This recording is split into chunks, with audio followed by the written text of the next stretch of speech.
進動力青年協會主辦，本校合辦嘅正向校園全國聲音活動。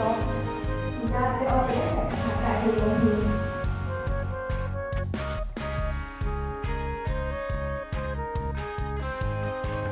今日出席嘅來賓陣容鼎盛，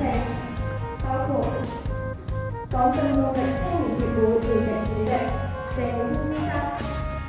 港進動力青年協會副主席謝曉樂先生，港進動力青年協會常務副秘書長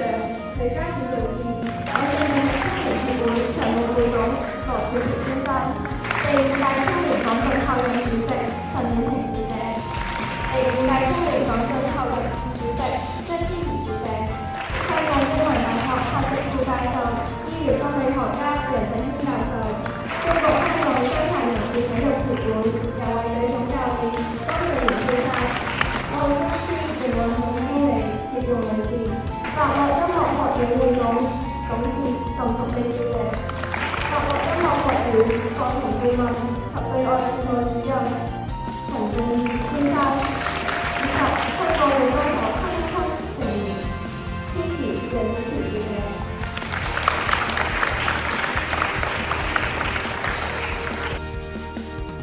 其實咧，學生咧並唔係唔努力喎，